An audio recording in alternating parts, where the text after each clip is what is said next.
Je suis Solange, habitante d'un quartier de Plouzané.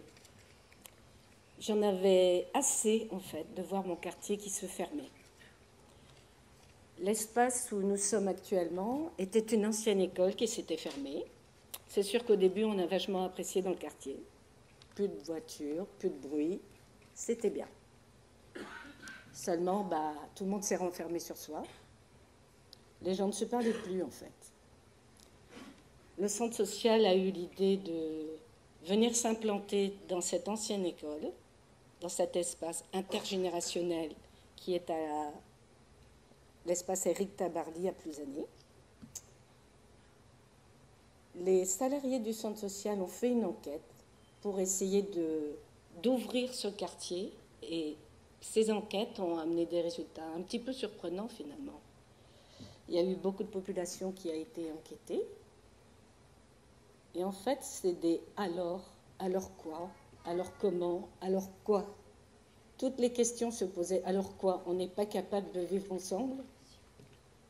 Alors quoi, Solange? Oui. Les gens ne se parlent plus? Non, ça se fermait le quartier. Ça se fermait, ils ne communiquent plus, alors je quoi? ne sais pas. On reste passif? Non, moi j'aimerais pas. Vous, dans vos quartiers, je pense que c'est pareil. Hein. Alors quoi? Vous en avez sûrement plein des alors quoi. René, t'as un alors quoi, toi aussi? Oui, bien sûr, alors quoi? On n'a plus d'endroit pour se voir? Oui, c'est dommage, tu vois, mais bon, ça va le faire, hein. Oui. Ouais. Alors quoi? On reste passif? Non, moi je veux pas. Je pense que tout le monde qui est ici, c'est pareil, c'est... Rester passif, c'est pas ça qu'on a envie. On a envie de prendre le pouvoir d'agir avec des gens, avec des habitants, pour pouvoir créer des choses ensemble, faire du vivre ensemble. Donc en fait... Eh bien, j'ai encore un alors quoi? Ah, c'est pas possible. La convivialité n'existe plus. Ouais. C'est un luxe? Oui, moi je ne trouve pas. Non, nous non plus. Toi, Caroline? Écoute, alors quoi? On n'a plus de droit, on n'a plus d'endroit pour se voir? Non. Comment on va faire, Solange? Moi, ce qui me gênait, c'était que René parlait des gens un peu plus âgés. Alors qu'on n'a pas le droit de se mélanger, on n'a pas le droit d'être ensemble. Ils peuvent nous apprendre beaucoup de choses. Nous aussi, on peut leur en apprendre. Et puis tous ces quartiers-là qui vont faire des tas de choses, eux aussi, hein, ils ont plein de alors quoi. Moi, j'ai une solution. C'est des alors autrement.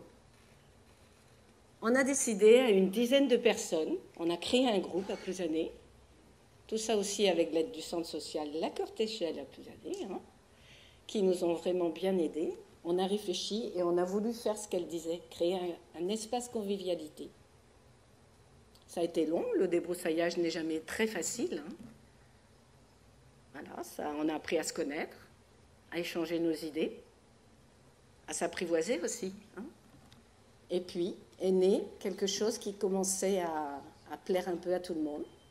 On ne savait pas trop comment appeler ça, en fait. Un petit café, un petit zinc, un bistrot, une cafette. Non. Non, ce n'était pas ça qu'on voulait. On voulait un espace, en fait, qui puisse réunir des gens. Car même à l'intérieur de ce centre social, comme dans les autres centres sociaux, j'imagine, partout ailleurs, il n'y a pas toujours de lien entre les associations. Les gens passent, ils viennent faire leur truc, mais ils oublient de se rassembler quelque part. Et nous, c'est ça qu'on veut. On veut créer du lien, les faire se réunir ensemble, partager, qu'ils nous apprennent des tas de choses, qu'on apprenne de tout le monde. Voilà. Donc on a décidé de créer ce café associatif. Trouver un nom n'a pas été bien facile, hein. Mais bon, on était dans un espace qui s'appelle Éric Tabarly. Facile. Donc on l'a appelé Tous à bord. Tous à bord, parce qu'on a envie que les gens soient réunis, fassent du vivre ensemble, qu'ils soient intégrés dans leur centre social, dans la commune où ils sont, dans leur ville naturellement. Mais je pense que tous les projets là, de mes copains, ça fait pas longtemps qu'on se connaît. Mais si vous saviez comme on est identiques, on a les mêmes envies en fait. Hein. Tous ceux-ci, tous ceux-là qu'on a appris à connaître, c'est pareil, on est tous dans le même bateau en fait. Hein. Eh bien, je vais aller les appeler moi. Parce que moi, j'ai bien envie que ces deux-ci, là, René et Catherine, ils montent dans le même bateau que moi, tous à bord, pour créer du lien social.